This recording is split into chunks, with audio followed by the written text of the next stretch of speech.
పెట్టేటట్టు చేస్తారు జగన్మోహన్ రెడ్డి గారు. ఇది నీచమైన రాజకీయాలు కాకపోతే ఏమిటి? నేను 1000 కోట్లు తీసుకున్నాను అడిగాను అని మీరు అంటున్నారే, రుజువు ఉందా?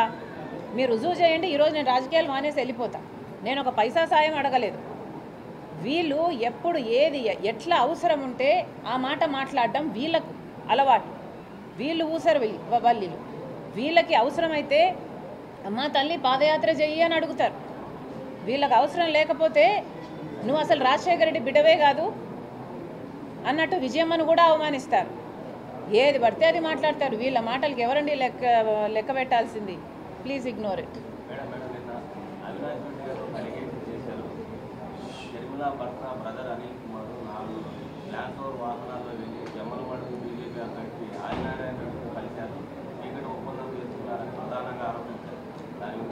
అవినాష్ రెడ్డి నా భర్త ల్యాండ్ క్రూజర్లో వెళ్ళి జమ్మలమడుగు బీజేపీ లీడర్ని కలిశాడని ఆరోపణ చేశాడు అవినాష్ రెడ్డి గారు. అవినాష్ రెడ్డి గారి లాగా మధ్యరాత్రి గొడ్డలి రాజకీయాలు చేయడము మాకు తెలియదు.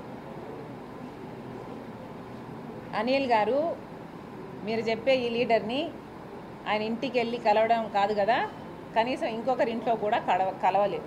వీళ్ళు రుజువు చేయలేరు. ఓకే అమ్మా. ఒక్క నిమిషం. ఇక్కడ కమలాపురం అభ్యర్థి గాలి చంద్ర ఇందాక చెప్పడం మర్చిపోయి సిపిఐ ఆయన్ని కూడా ఇక్కడ కాంగ్రెస్ అభ్యర్థులతో పాటు కమ్యూనిస్ట్ పార్టీ అభ్యర్థులను కూడా గెలిపించాలి. థ్యాంక్ యూ అమ్మా. Thank you very much. Thank you.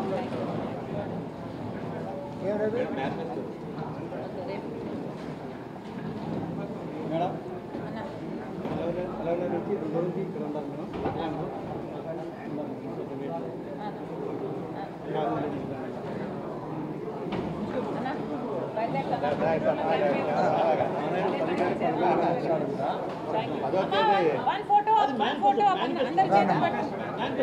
చేతులు పట్టుకుందాం. One photo please. 10వ తేదీ రాజా విజయవాడ.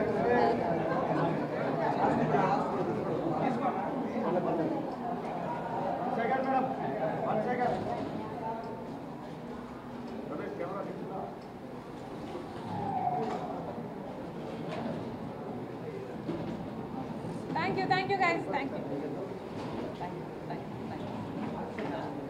అన్న. థ్యాంక్ యూ వెరీ మచ్ అన్న. అదే పనికి వచ్చాను అన్న. ప్రొద్దుటూరు ఈరోజు క్యాంపెయిన్ అన్న ట్రై చేస్తాం.